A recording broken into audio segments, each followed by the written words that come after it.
Bien. Sí, va a ser una enfermedad que se caracteriza por la activación sistémica de la cascada de coagulación. Va a estar en todo el organismo. Podemos tener una SID aguda, que va a ser con una presentación dramática, en donde vamos a ver un paciente con hemorragias, llega con hemorragias en sí. Y una SID crónica que va a estar relacionada con enfermedades como el cáncer, que son enfermedades malignas crónicas, y no se presenta más que todo con hemorragias, sino que más con trombos, con trombosis, lo que va a llevar a una disfunción orgánica. Entonces, para entender estos dos temas, que es SID y PTT, vamos a primero adentrarnos un poco en lo que ya vimos, por ejemplo, en Morfo 1, que es la hemostasia. Tenemos la hemostasia primaria y la hemostasia secundaria. En la primaria, dentro vamos a tener, voy a empezar a dibujar, a ver, a la adhesión, que es el primer punto de la hemostasia primaria. Tenemos la activación de las plaquetas y la agregación. Las tres A's, la vamos a recordar así: adhesión, activación y agregación. En la adhesión vamos a tener la adhesión de las plaquetas ¿a qué? Al endotelio. ¿Cómo se adhieren? Por ejemplo, tenemos una lesión en el endotelio y el colágeno del propio endotelio se va a expresar o se va a mostrar. ¿Y se va a unir a qué? Al factor de von Willebrand. Esta figura que tenemos aquí es del colágeno, el factor de von Willebrand. Y el factor de von Willebrand se va a unir a la glicoproteína 1B, que está en la plaqueta. Esta es la plaqueta. Y es así como se adhiere la plaqueta al endotelio. Gracias al colágeno que se expresa, que se muestra, mejor dicho, porque ha habido un daño en el endotelio, el colágeno se muestra, se une al factor de von Willebrand, y este factor de von Willebrand se va a unir a la glicoproteína 1B en la plaqueta. Y gracias al factor 8 vamos a tener como una estabilidad en toda esta unión. Esa es la adhesión. Luego sigue la activación. La plaqueta se va a activar, va a cambiar su forma, va a liberar sus gránulos alfa que contienen fibrinógeno, tienen otras moléculas para que sigan con la hemostasia, que es la formación del trombo. Entonces, la activación de la plaqueta, ¿cómo se va a llevar a cabo? Va a expresar un receptor que es el P2Y2, P2Y1, y se va a unir al ADP, le va a dar energía, y esta plaqueta va a hacer como una unión de dos glicoproteínas. Va a formar un complejo, que es la glicoproteína 2B y la glicoproteína 3A. Forma el complejo glicoproteína 2B 3A y así se activa, expresando la P-selectina. Esta P-selectina va a tener un mecanismo importante, va a unirse al endotelio, es una selectina, es decir, va a hacer una molécula de adherencia al endotelio, aparte de, por ejemplo, esta manera de adherencia. Entonces se activó, libera sus gránulos alfa, dentro de ellos va a estar el fibrinógeno y ¿qué va a hacer? Va a agregarse más plaquetas. Se activó y se agregan. ¿Cómo se agregan? Vamos a tener la plaqueta que se unió al colágeno gracias a la glicoproteína 1B, que es el primer paso, que es la adhesión. Y bueno, se unió al factor de von Willebrand y el factor de von Willebrand se unió al colágeno. Esta plaqueta tiene una glicoproteína 2B3A, que va a ser esta curvita que tenemos aquí, y esta glicoproteína 2B3A, fue su complejo que se formó, va a unirse al fibrinógeno que ha sido liberado gracias a sus gránulos alfa y que además está en sangre. Entonces está libre en sangre, se une a ese fibrinógeno y junto con el otro complejo 2B3A de la otra plaqueta, hacen como una cadenita. Y así se unieron, se agregaron. Esa es la hemostasia primaria. Si comprendemos esto, vamos a comprender PTT y vamos a comprender SID. Hasta allí, chicos, ¿alguna duda? ¿O todo claro? Van a poner un like, me dicen sí, no.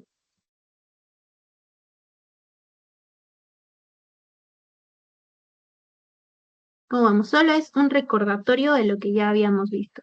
Ya, bien, vamos a continuar. Entonces, ajá, vamos a seguir en la hemostasia secundaria. Sabíamos que había una vía intrínseca, una vía extrínseca, eso ya no se utiliza. Han combinado esta vía y esto se le llama la hemostasia secundaria, ¿no? En los factores de coagulación, la cascada de coagulación. Entonces, todo se inicia gracias al factor tisular. Factor tisular activa el factor 7 activado, más el factor tisular hacen un complejo y van a activar al factor 10. El factor 10 activado que está aquí va a unirse al factor 5 y activa la protrombina. Esta protrombina, que es el factor 2, se va a activar y va a ser la trombina. La trombina es parte importante del SID, va a haber un aumento excesivo de trombina y esto va a llevar a la formación de muchos coágulos. Por eso es coagulación intravascular diseminada. El factor 2 activado, que es la trombina, se une al factor 5 activado y va a formar un complejo que va a escindir el fibrinógeno formando fibrina. ¿Ya? Vamos a ver que el fibrinógeno se une, va a polimerizarse, mejor dicho, y va a formar fibrina. ¿Qué más? Vamos a tener otros factores anticoagulantes, por ejemplo, el inhibidor del factor tisular, que va a actuar en el factor tisular. Tenemos la antitrombina, que va a actuar en este complejo, el factor 10 activado, el factor 5. Vamos a tener también que la antitrombina actúe inhibiendo la trombina, a la proteína C, que es un anticoagulante, va a inhibir también al factor 5. Las vías anticoagulantes, recordamos, la antitrombina al inhibidor del factor tisular y a la proteína C y su cofactor, que es la proteína S. Tenemos también la utilización, ¿no?, de otros factores, por ejemplo, el factor 11, que al activarse activa el factor 9, y es otra manera, ¿no?, de activar el factor 9, que se une al factor 8. Todo esto es al final para formar trombina, y esta trombina va a ayudar a formar que el fibrinógeno se convierta en fibrina, y esta fibrina va a ser el tapón plaquetario, va a ser el coágulo. Después de que ya se hizo todo el coágulo, que es a lo que quiere llegar uno, ¿no?, cuando hay una lesión, cuando hay un sangrado, vamos a querer que se resuelva el coágulo, es decir, que va a haber una degradación, y a esto se le va a llamar fibrinólisis. La fibrinólisis va a ser llevada a cabo gracias al plasminógeno que está en sangre, ¿no? Y se activa gracias al activador del plasminógeno tisular o al activador del plasminógeno tipo uroquinasa, etcétera. Estos van a activar al plasminógeno, lo convierten en plasmina, y la plasmina va a cortar la fibrina, la va a escindir, va a cortar, hacer pequeños monómeros, ¿no?, de fibrina, y van a tener productos de degradación de fibrina, que es el dímero D, y así ya se resolvió el coágulo, mejor dicho, y ya se borró el coágulo. Ya degradamos el coágulo. En esta parte es importante para que ya la formación del coágulo desaparezca. Bien, hasta allí, ¿todo claro, chicos? ¿O alguna duda?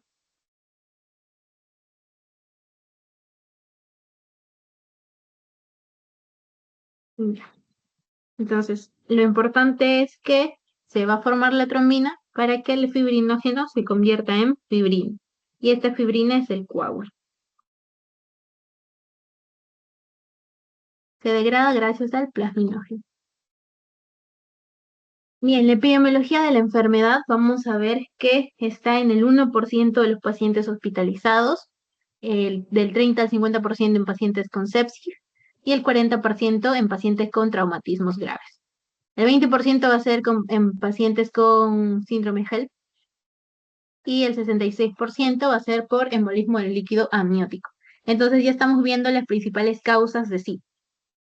El SID más que todo no va a ser una enfermedad, sino va a ser una complicación de una enfermedad previa. ¿Qué van a ser? La sepsis, el embolismo del líquido amniótico, el síndrome HELP, traumatismos graves, cáncer también, etcétera. Vamos a ver. Entonces, la epidemiología también varía de acuerdo al criterio de diagnóstico. Hay dos criterios diagnósticos, el criterio YAM y el criterio ISTH. El criterio YAM es mucho más sensible para etapas más tempranas de SID. Por ejemplo, una SID no compensada, una SID compensada, mejor dicho. Y aquí vemos, ¿no?, las causas: trauma, sepsis y calamidades obstétricas, que están dentro del síndrome HELP y el embolismo del líquido amniótico. Los factores de riesgo, como vemos, son enfermedades previas que van a causar SID, que es la complicación de estas. Principalmente la sepsis. Cualquier enfermedad que pueda provocarte una infección grave puede provocar un SID.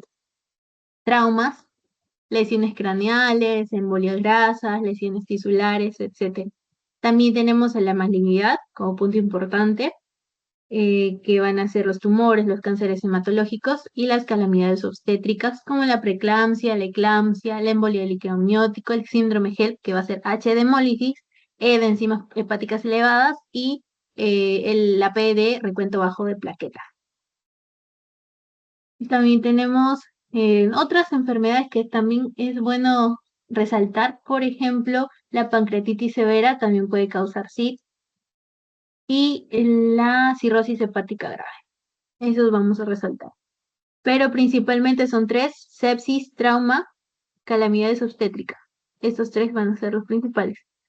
Malignidad, vamos a hablar más que todo de una SID crónica. Y bien, ya llegamos a la fisiopatología. A ver, unos...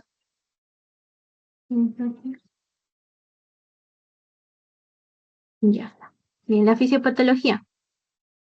He dividido la fisiopatología en 3 puntos y esos son los que van a resumir todos. Primero, vamos a activar la coagulación de manera sistémica. Como les dije, la trombina va a estar elevada a nivel sistémico y no se va a dar solo en un solo punto del cuerpo, sino en todo el organismo, lo que va a llevar a una disfunción orgánica. El otro punto va a ser el control insuficiente de estas vías de coagulación. Es decir, si tenemos vías coagulatorias, también tendríamos que tener vías anticoagulatorias. Pero estas vías anticoagulatorias van a estar muy disminuidas, van a estar defectuosas y no van a ayudar. Entonces, la enfermedad va a ser un desequilibrio entre las vías coagulatorias que están aumentadas y las vías anticoagulatorias que están disminuidas. Ujú. Además, vamos a ver que hay una supresión de la fibrinólisis, es decir, esa etapa en la que se resolvía el coágulo no va a estar. ¿Gracias a qué? Al inhibidor del activador del plasminógeno 1. Es un inhibidor de este. Este es el activador del plasminógeno tisular. Y vamos a inhibir al que activa al plasminógeno. Entonces no se va a llevar a cabo la fibrinólisis. Y vamos punto por punto. ¿Cómo desencadenamos esta activación de la coagulación? Necesitamos activarla primero. ¿Cómo? Por ejemplo, en sepsis y en trauma, y vamos a dividir las calamidades obstétricas y el cáncer. En sepsis y en trauma, estas dos enfermedades, entre comillas, ¿no? Porque el trauma no es una enfermedad, pero bueno, sepsis y trauma van a llevar a una liberación de, una inflamación, liberación de interleucinas, ¿no? Interleucina 6, interleucina 1 y el TNF. Esto va a hacer ¿qué cosa? Va a activar a las plaquetas. De por sí va a activar a las plaquetas gracias al factor activador de plaquetas. Y además, como estás llevando una inflamación, vas a dañar el endotelio. Y el endotelio, ¿qué pasaba cuando se dañaba? Expresaba también factor tisular en las células endoteliales, en los monocitos. En estos dos tipos de células vamos a ver que se expresa factor tisular, gracias a la inflamación que se está llevando a cabo por la sepsis y por el trauma. Entonces ya activaste plaquetas gracias al factor activador de plaquetas, gracias al factor tisular que haces tu trombo, ¿no? Desencadena toda esta vía. Un factor tisular activa todo. Y tienes tu fibrina, tu coágulo. Y esto desencadena, por ejemplo, las plaquetas que se activaron van a expresar la P-selectina gracias a la activación. ¿Y qué hace la P-selectina? La P-selectina va a permitir que la plaqueta se una al endotelio y además que la plaqueta se una a las células mononucleares. Y gracias a la vía del factor nuclear kappa beta,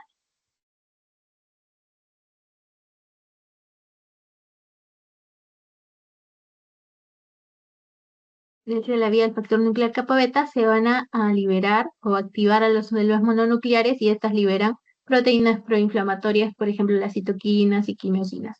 Y estas citoquinas y quimiosinas van a inhibir la fibrinólisis y además van a desarrollar una disminución de los anticoagulantes. Entonces se están formando coágulos. ¿Gracias a qué? Simplemente por la sepsis y por el trauma que activaron las plaquetas, expresaron P-selectina y esta P-selectina hizo lo suyo. Se pegó al endotelio, se pegó a las células mononucleares, las activó, empezaron a liberar más citoquinas a pesar o aunque, bueno, aumentando, mejor dicho, la inflamación que estaba llevándose a cabo por la sepsis y por el trauma. Y como activamos plaquetas, hicieron toda la hemostasia primaria, la hemostasia secundaria, y hicieron, en la secundaria liberaron, ¿qué cosa? Trombina, porque es a lo que se llega después de la hemostasia secundaria. Y esta trombina, ¿qué hace? También agrega más plaquetas. Entonces estás formando más coágulos. Allí ya activaste la coagulación de manera sistémica. Pero si tú tuvieras mecanismos que te contrarrestan esto, como el que son los mecanismos anticoagulantes o las vías anticoagulatorias, eso se resolvería, ¿cierto? Pero como en esta enfermedad hay un control insuficiente de las vías anticoagulantes, que es este punto, esta coagulación que está siendo sistémica sigue y sigue y sigue su curso. Bien, el primer punto se entendió, chicos, para continuar con el segundo.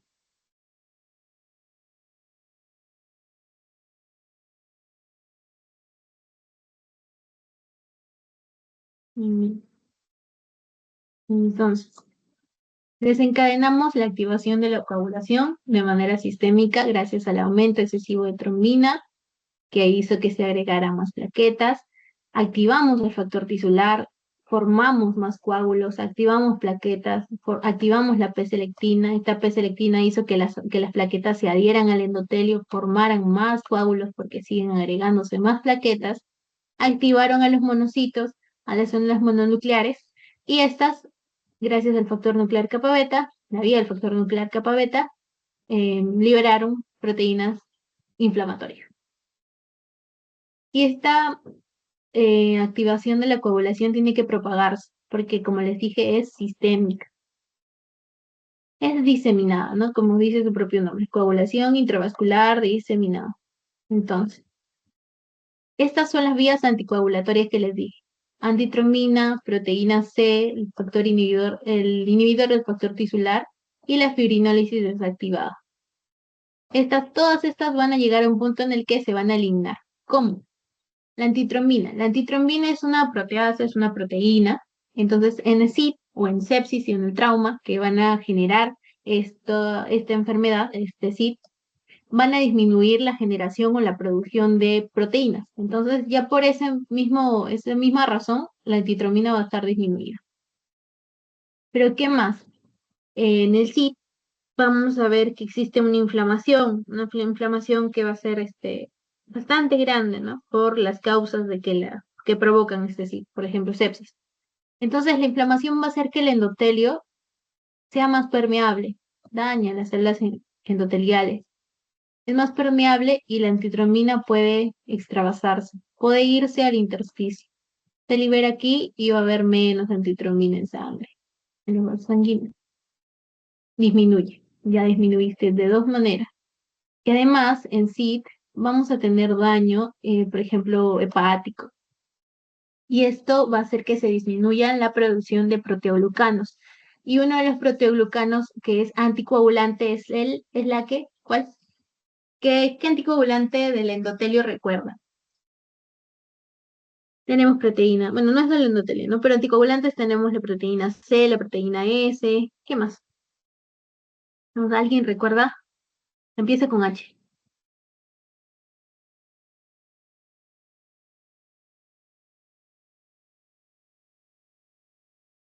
¿no? Sí, a ver. Bueno, la heparina o el sulfato de heparina o el heparansulfato va a ser el, va a ser un proteoglucano que va a disminuir. Y este proteoglucano, que es el sulfato de heparina o el heparansulfato, va a ser un anticoagulante, pero además de ser anticoagulante, va a activar a la antitrombina.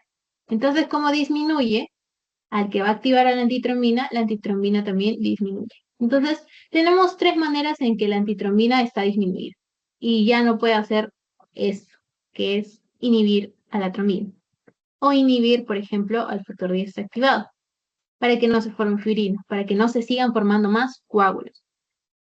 Esa es una de las maneras, ya tenemos defectuosa esta vía y tenemos que la proteína sea activada, que aquí inhibía el factor 5, va a estar disminuida precisamente porque las proteínas están siendo sintetizadas en menor cantidad de por sí, pero también porque existe una manera que es un complejo, mejor dicho, que es trombina trombomodulina, que va a activar al TAF, que es el inhibidor de la fibrinólisis. Entonces lo activa y estás inhibiendo la fibrinólisis, pero tú necesitas de la fibrinólisis para borrar o para eliminar esos coágulos que estás produciendo de manera excesiva. Por eso es que esta manera también hace que esta vía anticoagulatoria esté eliminada.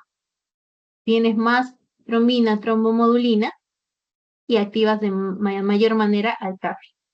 Y la fibrinólisis no se da, porque ya la estás inhibiendo. Esta proteína se activa también disminuye. Listo. Ya tenemos que esta vía anticoagulatoria ya no funciona. Y el factor, el inhibidor del factor tisular tampoco va a estar siendo sintetizado de buena manera, está siendo defectuoso, disminuye. Por lo tanto, tampoco funciona. Ves que todas estas vías anticoagulatorias están siendo defectuosas, ya no sirven. Y encima tienes la fibrinólisis desactivada. ¿Gracias a qué? Aquí está. Al inhibidor del activador del plasminógeno 1, que ya les expliqué cómo funcionaba. Inhibe el plasminógeno, inhibe aquí, no puedes activar al plasminógeno, no tienes a la plasmina, no degradas a la fibrina, no tienes productos de degradación de fibrina, entonces no tienes fibrinólisis. Y como no tienes fibrinólisis, tienes más coágulos. No los eliminas completamente. Ya está, y esa es la manera en que se propagó toda tu coagulación porque no tienes vías anticoagulatorias. Estas vías están siendo defectuosas. Pero al mismo tiempo que tienes coagulación exagerada, también tienes un mecanismo de inflamación y a esto se le va a llamar inmunotrombosis. Entonces tenemos que entender bien que al mismo tiempo que está llevándose la coagulación, también está llevándose la inflamación. No es que uno está detrás del otro, sino que están al mismo tiempo. ¿Cómo? ¿Cómo se unen estas vías de unión, estas vías de inflamación y coagulación? Gracias a los PAR, que son los receptores activados por proteasas. ¿Y cuáles son las proteasas? La trombina, el factor, todos los factores de coagulación son proteasas. Entonces, estos se van a unir a sus par que van a estar en las células inflamatorias. Esas células inflamatorias van a expresar los PAR, los receptores de proteasas. Tenemos par 1, 3 y 4 que se van a unir a la trombina y el par 2 que se va a unir al factor 10 activado y el factor tisular en complejo con el factor 7. ¿Qué es esto, pues? ¿Qué es esto que estamos aquí? ¿Qué estamos viendo ahí? Se va a unir a eso. Una vez que se unen esta trombina, por ejemplo, tenemos un aumento excesivo de trombina, y pónganse que son 10 trombinas, 5 o 7, o la cantidad que sea, se va para la coagulación y otras se van para las células inflamatorias. Se unen a sus receptores de proteasas y activan esto, activan a la célula inflamatoria que libera más proteínas proinflamatorias, más citoquinas, más quimiosinas y empiezan a dañar estas vías de coagulación, empiezan a dañar el endotelio y cierran la fibrinólisis. Ya no existe fibrinólisis, siguen con más coágulos. Esa es la manera en que se unió la inflamación con la coagulación y además de que los factores de inflamación, digo, las proteínas inflamatorias, las interleucinas 6, 1, factor de necrosis tumoral, van a llamar a células inflamatorias y estas siguen haciendo un ciclo, ¿no? Que va a seguir dañando el endotelio, va a seguir formando más coágulos, liberando más factor tisular y empiezas a agregar más plaquetas. Y esas células inflamatorias van a liberar también NETs. Aquí está, las trampas extracelulares de neutrófilo. Estas NETs van a activar al factor 12, van a inactivar a este inhibidor del factor tisular y van a funcionar como una malla para que se unan las plaquetas. Piensen en los NETs como si fueran unas columnas que van a ser como esos fierros que estás formando, ¿no? Un andamio. Y allí en eso mismo vas a agregar más plaquetas. Entonces le estás dando una estructura como si fuera una casa, ¿no? A las plaquetas para que se puedan seguir agregando. Les facilitas esa agregación. Y además, el daño a las células, por ejemplo, endoteliales, van a hacer que se liberen ADN extracelular e histonas, que van a ser parte de su ADN, ¿no? Y las histonas activan a la trombina y la trombina activa más plaquetas, llama más plaquetas que están aquí. Bien. Y así es como hiciste un ciclo, un bucle de agregación plaquetaria, de formación de coágulos. Hasta allí, chicas, ¿alguna duda? Todo quedó claro.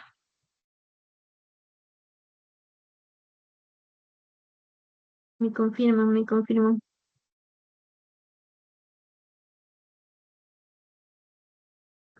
Ya. Entonces, vamos a continuar. el último punto, que es cómo es que se malogran los órganos, ¿no? Se dañan los órganos, que es la disfunción orgánica. Nosotros hablamos bastante de coagulación intravascular, coagulación de coágulos. Pero entonces, ¿por qué la presentación es de hemorragia? Primero vamos a tener una trombosis microvascular que van a dañar los órganos. Entonces, por ejemplo, si tenemos un riñón, ay, dibujé mal, pero ya bueno, si tenemos un riñón, vamos a ver que en sus arterias, en sus vasos sanguíneos, vamos a tener microtrombos y van a cerrar la irrigación al riñón, van a cerrar su irrigación. Entonces, vamos a tener que una isquemia del riñón, vamos a ver que empieza a haber una disfunción orgánica debido a que no hay irrigación en este órgano. Por eso su clínica se va a ver, ¿no? Con hematuria, etc. Es una trombosis microvascular. ¿Y por qué las hemorragias? Vamos a tener dos maneras, dos explicaciones, ¿no? Una de ellas es la que tengo aquí, que es que el aumento del número de trombos, pues porque ya explicamos, ¿no? Todos esos mecanismos que ya les expliqué hacen que aumenten el número de trombos. Entonces, ¿tu cuerpo qué va a hacer? Va a aumentar la fibrinólisis. Esto es de manera normal. Tiene que aumentar la fibrinólisis para disminuir esta cantidad de trombos que estás teniendo de manera excesiva. Entonces, como aumentas la fibrinólisis, vas a tener aumento de los productos de degradación de fibrina que teníamos aquí. Aquí está. Esta es la fibrinólisis, estás cortando la fibrina y tienes tus productos de degradación de fibrina que aumentan porque tienes más trombos. Eso es lógico.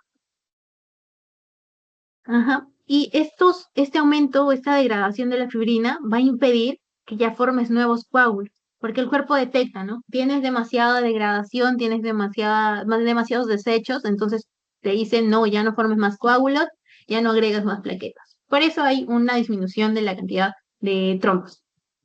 Y además, otra de las razones que se combina esta es que tú estás consumiendo demasiadas plaquetas, estás consumiendo demasiados factores de coagulación. Es como que si estuvieras haciendo un queque o algo, un queque, y estás usando demasiada harina, pero tienes que formar más queques, ¿no? Entonces no tienes que usar tanta harina. Es lo mismo en el cuerpo. El cuerpo está utilizando para hacer estos coágulos demasiados factores de coagulación y tu hígado no puede compensar esta cantidad o no puede formar estos factores de coagulación a la misma velocidad de la que los está gastando. Entonces empiezas a gastar y te quedas sin nada para formar más. Por eso es que se dan las hemorragias. Gastaste demasiados factores de coagulación y demasiadas plaquetas. Y eso que significa una trombocitopenia y esto lleva a las hemorragias. Y por eso en el laboratorio se va a ver eso. Y ahorita vamos a pasar al laboratorio. Bien, allí se acabó la fisiopatología. Hasta allí, ¿alguna duda? Ahora sí quiero que me digan sí, no o que me escriban, porque ya se acabó la fisiopatología. Luego vamos a ver los exámenes de laboratorio y la clínica.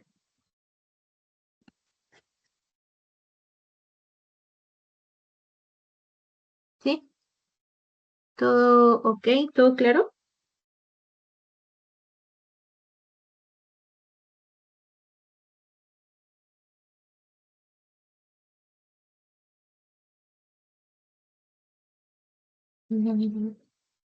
Ya.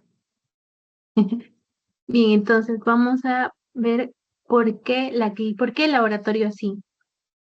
Este ya es como un resumen de toda la fisiopatología. Tenemos una coagulación que va a estar activada de manera excesiva y vamos a tener depósitos de fibrina, que son los coágulos en los vasos sanguíneos.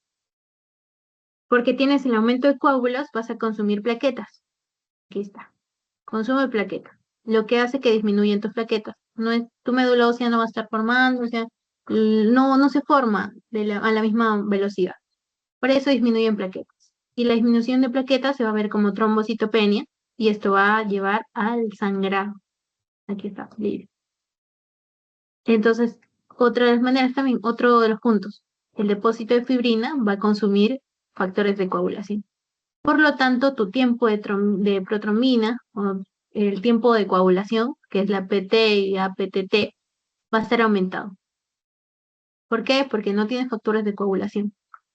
Entonces tu tiempo se aumenta. Ese tiempo en el que se forma un coágulo ha aumentado. Por eso EPT y APTT ha aumentado. Estos van a medir la vía intrínseca y extrínseca, que es la hemostasis secundaria, ¿no?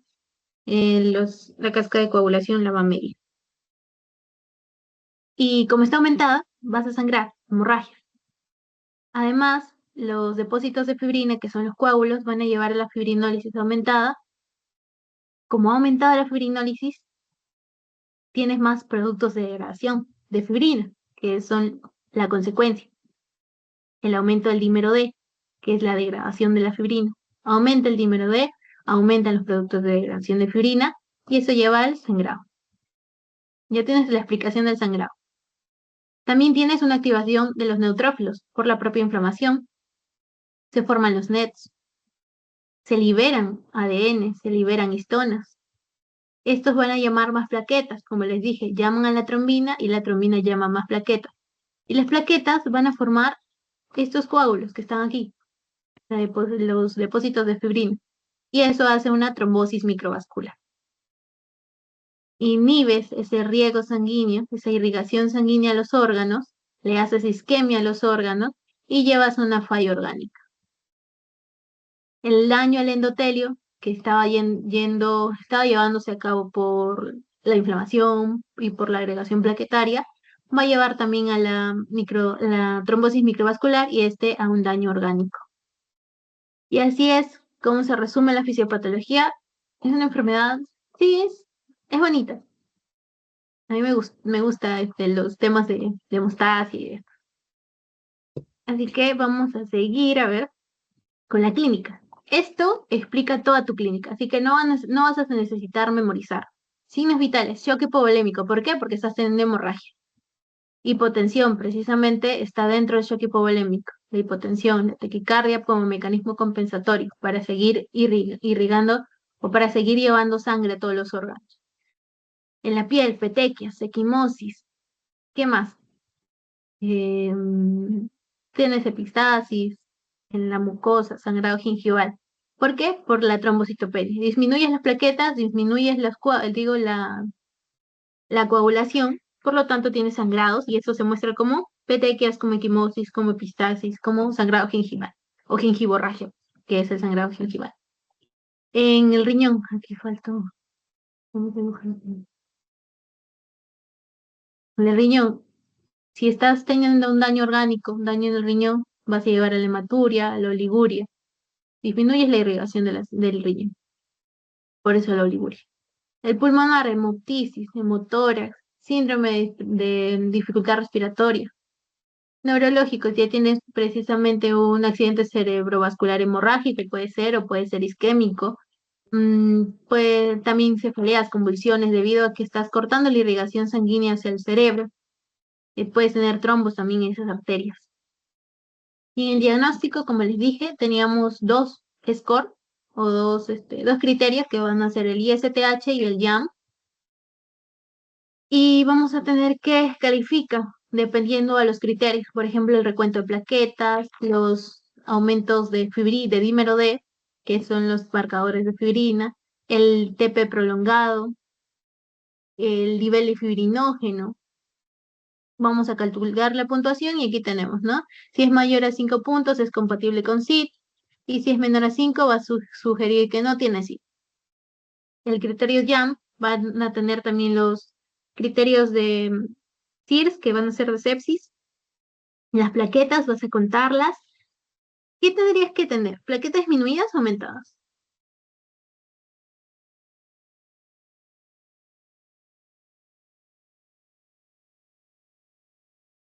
Disminuidas o aumentadas, chicos. Las plaquetas.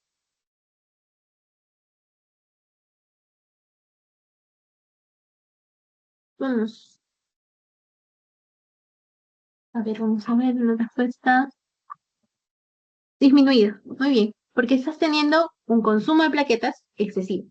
Por lo tanto, en tu laboratorio vas a tener disminuidos. Y ahorita, muy bien, Mileni. Muy bien. Vamos a ver también el INR, el dímero D aumentado, porque estás teniendo más firinólisis. El dímero D te va a decir, tienes coágulos excesivos. Eso es lo que significa tu dímero D. En trombosis venosa profunda, en que es TBP, también tienes dímero D aumentado. Si no tuvieras dímero D aumentado, no te dirías tienes trombosis. Entonces no seguirías con todo tu esquema de los criterios, ¿no? Del esquema para diagnosticar TBP. Fibrinogen, ¿tendrías aumentado o disminuido?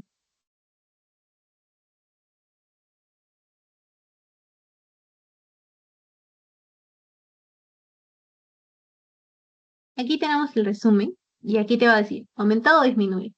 A ver, recuento de plaquetas, tiene que estar reducido. ¿Por qué lo estás consumiendo? Tiempo de protrombina. Tu tiempo de coagulación tiene que estar aumentado porque no tienes factores de coagulación, por eso es que está prolongado. Tiempo de tromboplastina parcial activada, que es lo que te dije, APTT, está prolongado. Todo esto te va a medir tu tiempo de coagulación. No tienes factores de coagulación, por lo tanto tu tiempo de coagulación va a estar aumentado. Tiempo de trombina, es lo mismo, ¿no? También tenemos esto acá. Fibrinógeno plasmático, disminuido, porque la estás utilizando ¿para qué? Para formar coágulos, para agregar plaquetas. El factor 5 reducido, ¿qué son los factores de coagulación? Eso sí, productos de degradación de fibrina y dímero D van a estar aumentados porque tienes más coágulos. Y ahí está tu explicación clara de por qué aumenta, por qué disminuye, aquí, en este mapa. Este resumen es de toda la enfermedad. ¿Sí? En conclusión, los puntos a resaltar aquí son la inflamación, al mismo tiempo de la coagulación, el consumo de plaquetas, de factores de coagulación y el aumento de la fibrinolia. Esto va a llevar al sangrado. ¿Cómo se lleva a la trombosis microvascular? Gracias a los depósitos de fibrina que están siendo excesivos y al daño endotelial. Bien, ¿alguna duda hasta allí? Para pasar a la púrpura trombocitopénica.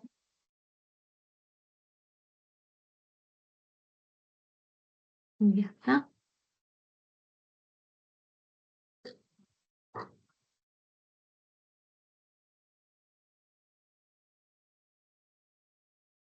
Miren, o todo claro. Bien, entonces vamos a ver púrpura trombocitopénica trombótica.